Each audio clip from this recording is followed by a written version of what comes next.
क्रोधित हो अपने सखा से?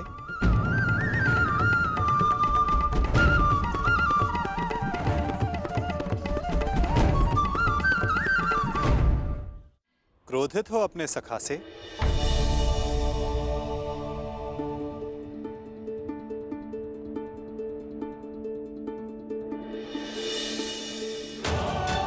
मुझे लगा प्रस्थान कर गए। भला अपनी सखी से मिले बिना मैं प्रस्थान करने की सोच भी कैसे सकता हूं? जानता हूं तुम्हारे मन में बहुत प्रश्न तुम्हें व्याकुल कर रहे हैं। जो कुछ भी तुम्हारे हृदय में है कह सकते हैं।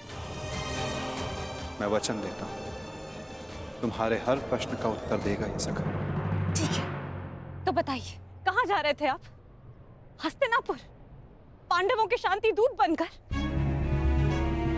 अपनी सखी का अपमान भूल गए आप सखा? अपमान करने वालों के समक्ष संधि का प्रस्ताव लेकर जा रहे हैं आप? मुझे आपसे ये आशा नहीं थी सखा। आप उन दोषियों से गले मिलने को तत्पर हो गए जिन्होंने मेरे... क्या यही आपका न्याय है सखा कि आप मेरा मत जाने बिना ही जा रहे थे?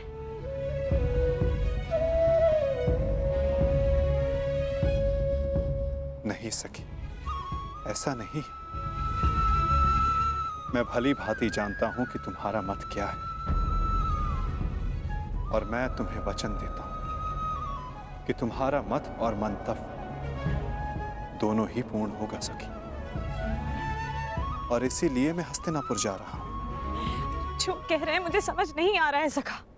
मैं शांति दूत बनकर इसलिए जा रहा हूं सखी क्योंकि पहले संदेश हस्तिनापुर से आया है, परंतु अभी शांति प्रस्ताव स्वीकार नहीं हुआ है।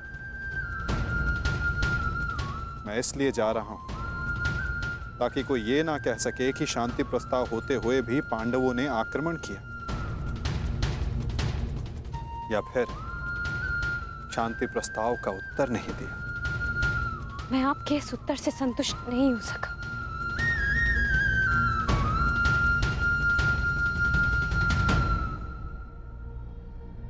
सखी, मैंने तुम्हें यह कहा था कि मैं तुम्हारे प्रश्नों का उत्तर दूंगा, परंतु संतुष्ट होना या ना होना ये तुम पर निर्भर करता है सखी। अब मुझे हस्तिनापुर जाने की आज्ञा दो।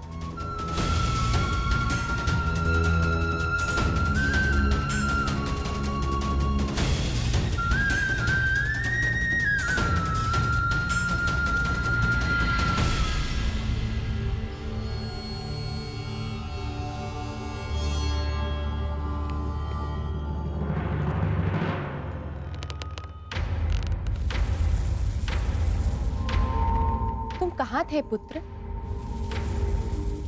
द्वारका। परंतु क्यों? मैं पहले ही बता चुका हूं कि मैं इस युद्ध में भाग ले रहा हूं, और उसी पक्ष से लड़ने वाला हूं जिस पक्ष से मेरा मित्र साम लड़ने वाला है। साम युवराज दुर्योधन के पक्ष में है, और इसीलिए मैं भी वही हूं। मौन क्यों है? समझाइए, इसे रोकिए। अपने पति को अपने आराध्य वासुदेव के विरुद्ध खड़ा देखना क्या कम था, जो अब मेरा पुत्र भी उनके विरुद्ध खड़ा होगा? नहीं, मैं तुम्हें इस युद्ध में भाग नहीं लेने दूंगी। कुछ नहीं होने दूंगी तुम्हें।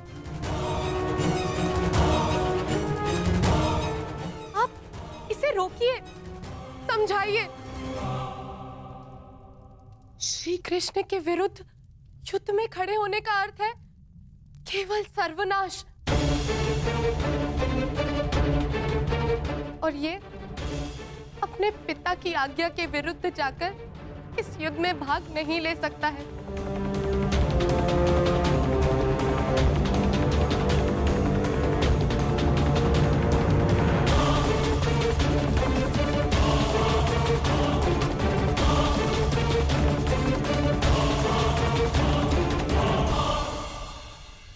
जब तुमने मुझ पर बाण छोड़ा तो तुमने मेरे सीने को लक्ष्य बनाया था, परंतु तुम्हारा लक्ष्य थोड़ा चूक गया। उसमें तुम्हारी भूल नहीं थी, उसका कारण तुम्हारा धनुष था। तुम्हारा धनुष संतुलित नहीं है।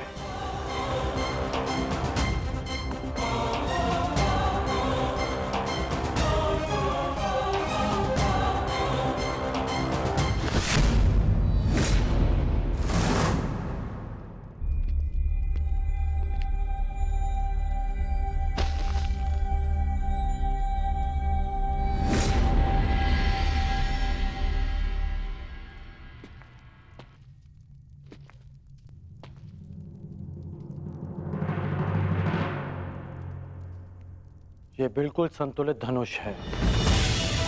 इसे मैंने अपने हाथों से बनाया है। जो तुम्हें इसी का प्रयोग करना है।